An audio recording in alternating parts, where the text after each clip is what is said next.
අයිබෝන් අදවසේ අපේ හැරවුම අදවසේ අපේ ප්‍රවේශය උඩරට සමාජය තුළ තිබුණු විවාහ ක්‍රමවේදයන් කොයි වගේද කියන කතාව.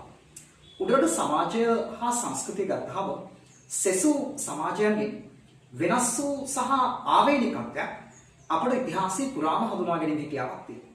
එනම් මේ සමාජය තුළ තිබුණු විවාහ සංස්ථාව විවාහ ක්‍රමවේදයන් කොයි වගේද කියන කතාව ඇතුලේ අපිට ප්‍රධාන වශයෙන්ම විවාහ සංස්ථාවන් කීපයක් හඳුනා ගැනීම හැකියාවක් තියෙනවා. එතන එකක් තමයි දීඝ විවාහය, බින්න විවාහය හා එකගෙයි කෑම. මොකක්ද මේ දීඝ විවාහය කියලා කියන්නේ?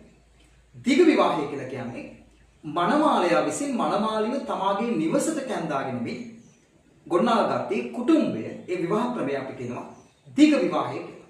එතන මොකක්ද බින්න විවාහය?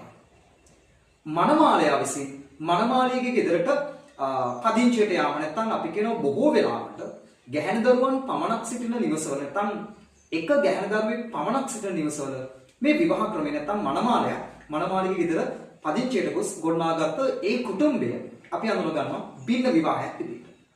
උඩරට තුල දැකගත හැකි වෙච්ච හරි අපූර්ව හා සුවිශේෂී විවාහ ක්‍රමයක් තමයි මේ එකගෙයි කෑම. මොකක්ද එකගෙයි කෑම කියලා කියන්නේ? උඩරට සමාජය තුළ අපි දකිනවා මේ බොහෝ වෙලාවට පිරිමින් දෙදෙනෙක් නැත්නම් සහෝදරයන් දෙදෙනෙක් පමණක් සිටින අවස්ථාවල ඒ සහෝදරයන් දෙදෙනා සඳහා එක බිරින්දෑවක් එක මනමාලියක් රැගෙනීම අපි කියනවා මේ කියන එකගෙයි කෑම කියලා. හැබැයි ඇයි මේ එකගෙයි කෑම වගේ විවාහ සංස්ථාවක් ගොඩනගලා තියෙන්නේ? ඒකට ප්‍රධානම හේතු සාධකය වෙලා තියෙන්නේ මේ ඔවුන් සතුව තියෙන දේපල බෙදී යාම පළක්වා ගැනීම.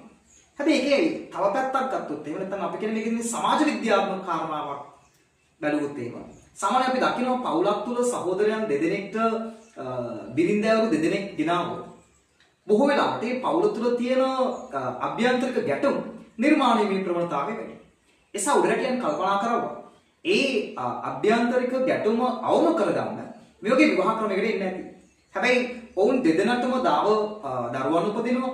ඒ බිරින්දෑව තමාගේ ස්වාමියන් දෙදෙනාටම සෙනෙහස ආදරය දක්වනවා. ඒ නිසා උඩරට සමාජය තුළ බහුලව දක්නට නොලැබුණා සුවිශේෂී විවාහ ක්‍රමයක් විදිහට එකගේ කෑම අපට හඳුනා ගැනීම හැකියාවක් තියෙනවා.